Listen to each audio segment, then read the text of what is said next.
Hey everyone, I'm Ian, and I'm kinda fond of Pac-Man. I know, comes as a total shock, but it's true.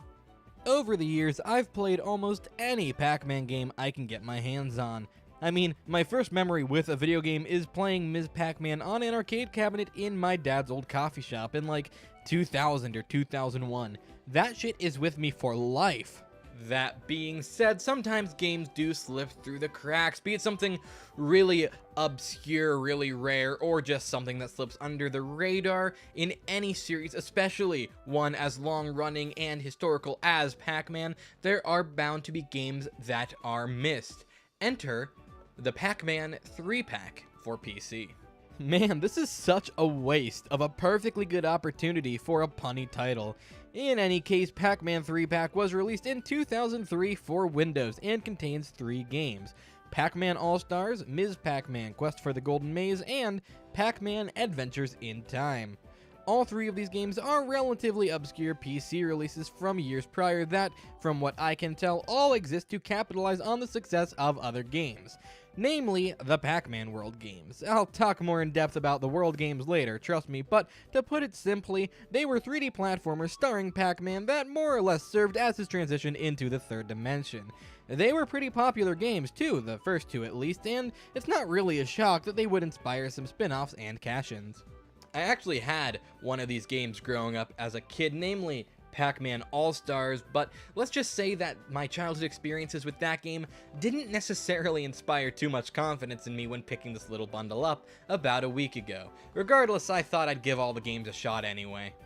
I guess we'll look at these games in the order that they are presented to us on the box. So, Pac-Man All-Stars. As I said, I actually had this game as a kid. I fucking hated it. And I'll be honest, my opinions as an adult aren't much different. This game is pretty bad. It's sort of an arena-style eating game? I don't know exactly how to describe it. To quote the box, they've escaped the maze and are hungry for action. Well, I don't know about action, but they've certainly escaped the maze, and that's not necessarily a bad thing. Pac-Man has done a ton of stuff aside from the original maze gameplay. He's been in 2D platformers like Pac-Land, 3D ones like the Pac-Man World Trilogy, kart racers, even, whatever Pac-Man 2 was supposed to be, I don't fucking know. But the thing is, all of those games were, playable. This, though, not so much. You can play as a few different Pac characters. You've got Pac-Man, Ms. Pac-Man, Junior Pac-Man, and Professor Pac-Man, looking about as happy to be here as I am. At any given moment, boss fights aside, all 4 characters will be present in a level at the same time. See, this game can best be described as competitive Pac-Man, except without the maze. So instead of being locked to 4 directions and restricted on a grid with walls, you can go wherever you want and just collect dots, avoid ghosts, and score points to win each round. You know, when you phrase it that way, it sounds like this game could actually be a really fun, interesting twist on the Pac-Man formula. But it's not. You go from level to level as your character of choice. In the case of the footage here, I played as Pac-Man because I'm a basic bitch. And you complete whatever objective is presented to you, which always revolves around getting more points than your opponents. Or at least you try to complete the objective presented to you. Kinda hard when the game plays this badly.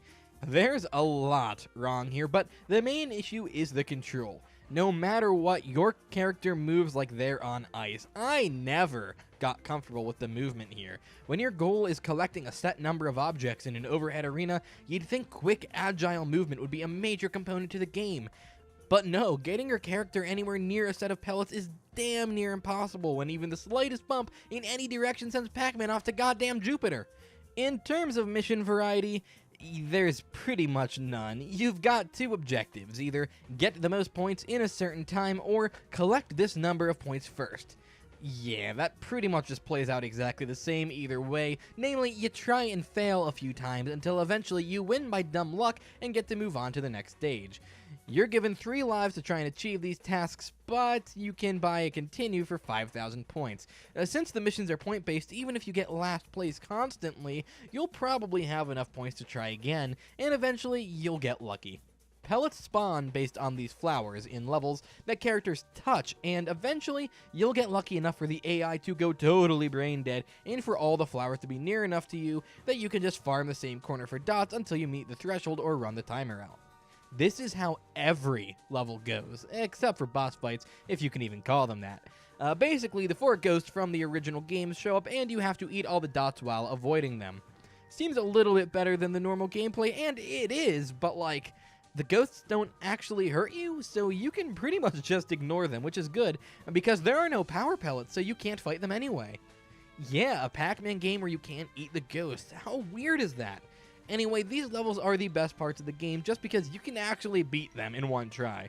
The same can be said for the final boss, which is the same deal, but the big ghost here can actually kill you. Since there's only one though, it's super easy to avoid him, so yeah. And that's it, that's all there is to this game.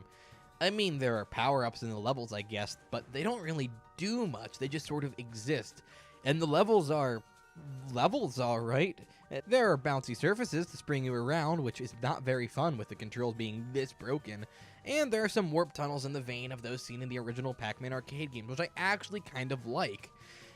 Most stages have upper and lower levels to them, which is a thing, but it kind of sucks actually, since the graphics here are so subpar. It's hard to tell what's in the foreground versus in the background.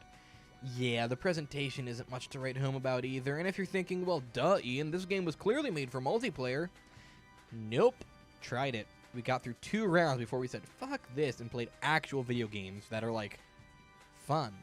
The only thing even close to positive I have to say about this game is that it's only 45 minutes long, so even though you'll probably fail every level multiple times just trying to get by, you're still not in for too much suffering. It's a very short game, which normally would actually be pretty bad, but in this case, I'm willing to give it a pass. But yeah, you see these developers on screen? I never want to see anything from them again. This was a pathetic effort on their part, but that's 1 game out of 3. With that being said, let's move on to the next game, Ms. Pac-Man: Quest for the Golden Maze. Maybe this time we'll have some competent developer... Oh, fuck. Well, let's not be too quick to judge. Developers aside, I was immediately interested in this game since, unlike the original Pac-Man, Ms. Pac-Man isn't exactly a sprawling series. Now, make no mistake, there is no shortage of Ms. Pac-Man out there, especially in terms of ports, namely the Genesis version stands out as a version of the game that adds a lot of new levels and content, but a port is still a port. In terms of all original Ms. Pac-Man games, to my knowledge, there are only 3. The original arcade Ms. Pac-Man, Ms. Pac-Man Maze Madness for the PS1, which I've actually never played. I really should do that. Future video maybe? I don't know. And this game, Ms. Pac-Man Quest for the Golden Maze. So yeah. From what I can tell, this game exists purely to capitalize on the success of Ms. Pac-Man Maze Madness. However, unlike that game, this game plays almost identically to the original arcade game, except with 3D graphics and... yeah, that's kind of it. I mean, the game technically has a story, so I guess we'll look at that first. Ms. Pac-Man explores ancient tombs to find the mythical Golden Maze. Oh, sorry, were you waiting for more story? Nope, that's it. And that's fine. In a game like this, you don't really need more than just knowing why your character is doing what they're doing. You don't need a deep-seated narrative for something like Pac-Man. As for how the story is conveyed, well, it's special, alright. There's a bunch of these really inconsequential short little cutscenes throughout the game. They... I love these. They're like MS Paint art with Ms. Pac-Man crudely pasted over them. The production values on this game more or less live up to the expectations set by the previous effort we've seen from these developers. Unfortunately, the game itself doesn't fare too much better. I mean, I'll say from the offset that this game is massively better than All-Stars. I mean, the gameplay is just Ms. Pac-Man. You start in a maze with an overhead view, you have to eat all the dots to clear the board, and there are sometimes fruit that show up. There are ghosts that kill you when you touch them, but can be eaten after consuming a power pellet. Yeah, it's Ms. Pac-Man. That's a solid foundation, and the game basically sticks with it the whole way through. Like, it's playable from beginning to end, but man, this game is boring. I don't think I've ever been less engaged in a game than I was with Golden Maze. The whole thing is just a slog to get through. And yes, the standard Pac-Man gameplay is timeless, there's no doubt, but like, let's look at a few of the other maze-based Pac-Man sequels. Pac-Mania, Super Pac-Man, Championship Edition, and its various sequels. Pac-Man Arrangement added a ton of different gimmicks. Pac-and-Pal is... actually, I have no idea. What the fuck? But the point is, all of these games add to the formula of the older Pac-Man games. Every new installment does its own thing. This game, it's just Ms. Pac-Man, but with 3D graphics. And yeah, in theory, that could work just fine, but there are two things that really drag this game's quality down. One, the gameplay is just weak. I mean, the mechanics are Pac-Man, and that's cool, but from beginning to end, it's just really slow and sluggish. Ms. Pac doesn't turn as well as you'd hope for in a game like this, and the whole thing just feels uncomfortably slow compared to every other Pac-Man game I've ever played. And again, it has nothing of its own to make up for that. I mean, yeah, there are power-ups, but like, they're mostly just reused ones from All-Stars and don't even make any sense in a maze game. The only one I actually went for was the speed up, just to make the levels end faster. The mazes themselves don't do anything interesting until the very last one, which has no power pellets, but like, too little too late, man. The other issue is the presentation. This game only has one level theme, that being Egyptian Temple. I think they based the entire thing off of the first level of Ms. Pac-Man Maze Madness, which is really, really lazy and pathetic. When the entire game consists of dark yellows and browns, it's just not very exciting to look at. Look at the original Ms. Pac-Man. Bold colors and a black background contrast and create something truly striking to look at. Here, well, brown on brown. With gameplay like this, you kind of need more colors than just brown. Not to mention, even though there are supposed to be multiple worlds here, they all look exactly the same, save maybe slight changes in the shade of brown that you see. It's so uninteresting to look at, and honestly, the sound design is even worse, which I find astonishing. I mean, how hard is it to just use the sounds of the arcade game, right? But nope. Just compare eating dots and ghosts in the arcade game to the same actions in this game. It's just so unsatisfying. I'm honestly not sure how they fucked this up, but here we are. Not that it matters much anyway, because if you have even a basic grasp of the gameplay of Ms. Pac-Man, you'll beat this game in around half an hour. Yeah, it's actually even shorter than All-Stars. Honestly, Golden Maze just sort of bummed me out. I was really hoping to have fun with it, but it's just a really poorly constructed and lazily made game, even if the base concept of a 3D Pac-Man maze game is solid enough. With that being said, let's move on to the last game of this little lineup, Pac-Man Adventures in Time. Admittedly, I was a little concerned after the last two games, but I had actually heard pretty good things about this game over the years. I was immediately optimistic heading into it based purely on the fact that it actually runs on Windows 10. Yeah, I had to run the other two games in Windows XP via VirtualBox on my PC here, which is totally fine. That's nothing to fault the games for. They're old games, and I really didn't expect them to work on Windows 10. But the fact that this one did and ran really, really nicely for the most part was definitely a pleasant surprise that made my life a lot easier. So this game actually ran at 1080p 60 FPS on a modern OS, and for the most part, it ran absolutely perfectly, other than the cutscenes. Now, these were unfortunately almost unwatchable for me, which is a shame because from what I can tell, they were actually really funny and charming. As a whole though, this game really carries all that charm from the cutscenes throughout the whole thing. I really like Adventures in Time, and I'm very glad I finally picked it up. The story isn't really any more complex than you would be expecting by this point. Pac-Man has to go back in time via a time machine built by Professor Pac-Man to collect the 4 pieces of an ancient power pellet called the Artifact to prevent it from falling into the hands of this guy. I really don't know who he is. The game doesn't actually explain it, but doesn't really have to. It's a good enough story for what the game is. It gives us an excuse to see Pac-Man travel throughout time to have mazes based in a variety of different environments. Now, you might be saying that this game doesn't seem to do a whole lot to differentiate itself from other Pac-Man maze games, or even from games like Quest for the Golden Maze like we just looked at, but no, you're completely wrong. What are you talking about? In fact, this game actually does quite a lot to change things up from the original. For one thing, Pac-Man can jump. Now, this isn't exactly new. Pac-Man could do the same thing in Pac-Mania. Unlike in that game, though, the jump here has a cooldown period. I also didn't find it super reliable here. I honestly only used it as a last resort, and that's kind of how I prefer that move to be implemented. It's definitely not an integral part of the gameplay here, and it can't be used as a crutch, which I really appreciate since it means you have to spend more of your time as a player focusing on trying to plan a path through the maze on the fly, which ultimately is what lies at the heart of the classic Pac-Man arcade games. But it also allows you to avoid getting trapped when the ghost patterns just don't go your way. It introduces a number of different maze types as well. Sure, you've got your basic maze levels, but there are also mazes with multiple layers, mazes with time limits, mazes with obstacles that may or may not be lethal, mazes with non-ghost enemies, mazes with altered movement. This game does a lot to shake things up while all staying within the realm of the original Pac-Man gameplay, and I love that. The camera is also dynamic, shifting around as needed to make navigation possible. At any time, you can also shift it into an overhead perspective like that of the original arcade game. I figured I'd play entirely in this view, but I actually found myself switching back and forth pretty often just because I like watching Pac-Man's animations here. He slides down inclines, books it when he has a power pellet, freaks the fuck out when he's cornered by ghosts, and runs like a goddamn high school mascot normally. It's just great. The highlight here is definitely the level diversity, though. It is really, really impressive. Things like inclines affect your movement. Certain levels lack power pellets that make you rely on obstacles to kill ghosts. You can run on walls in some levels. It's just so much fun.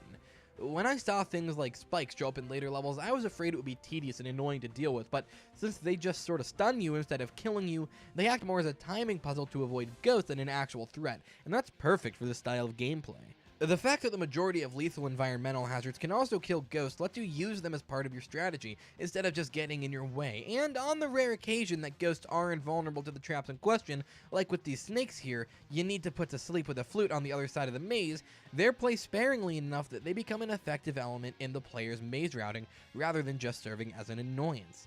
I also really enjoyed the timed mazes. These were neat, usually repeating the same smaller maze 4 or so times in a row with one ghost added each time. It's a basic formula that forces you to memorize the best route through a maze and optimize it based on increased danger under pressure, and it works perfectly. I also really enjoyed the mini games. Yeah, in between every few mazes, you play a mini game of some sort. Some involve running from something Crash Bandicoot style and jumping over pits. Some involve pressing the correct direction to throw dots at something, and some are matching games, but all of them are fun enough to serve as decent cooldowns between the fast-paced mazes that make up the bulk of the game. The pace here is really rapid fire, and I love that. I had fun with almost all of Adventures in Time, but that's not to say that it's perfect. Like any game, this one definitely does have its issues. One in particular that I was actually afraid was gonna make me give it a really negative review because it did almost sour my experience with it. Like most games of this sort, you have a set number of lives, and when you run out, you get sent back to reload a save. Well, that's fine, not really an issue, but the thing is, your save file also saves the number of lives you had at the last save point, which are placed every few mazes. Lives are given out pretty sparingly too, so if you make it fairly far with one life, then game over, you'll be stuck playing the same handful of mazes on a loop until you either get lucky enough to score an extra life, or get to the next save point, at which point that same cycle continues. Fortunately, this game has cheat codes, allowing you to add extra lives or even enable unlimited lives, something I normally would be personally opposed to doing, but in the case of this game, I used the codes just to get through it, because I was having so much fun with it, and it's so well paced that I didn't want to see that great pace get broken. Fortunately, these cheats are super easy to find online and more or less solve that live problem. Yes, it's a shame that you sort of have to cheat if you get stuck in that situation, but yeah, I also know that it's kind of my fault for sucking at the game, but hey, it's resolved, so let's move on, shall we? Even though I don't remember much of the music, the sound design itself is way better than the last game just by using the original arcade sound effects. The visuals are also way more interesting. Every time period just exudes a unique charm and atmosphere that sets them apart from the others, and I love how the ghosts change to match the levels. My favorites are probably the cowboy ghosts. They're just fucking flawless, I tell you. In general, this game is super polished visually. Sure, it doesn't look amazing by today's standards, but it's definitely got a charm that's totally all its own.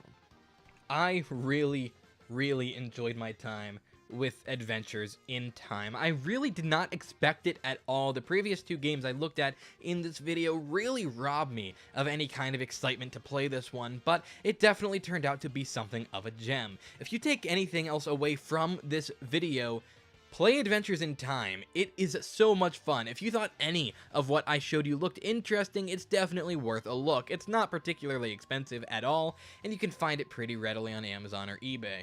It was definitely the highlight of the Pac-Man 3 Pack, and if you have to take one more thing away from this video, it's that this was still the biggest wasted opportunity for a pun, right? Like, it's right there, right? 3 Pack, right?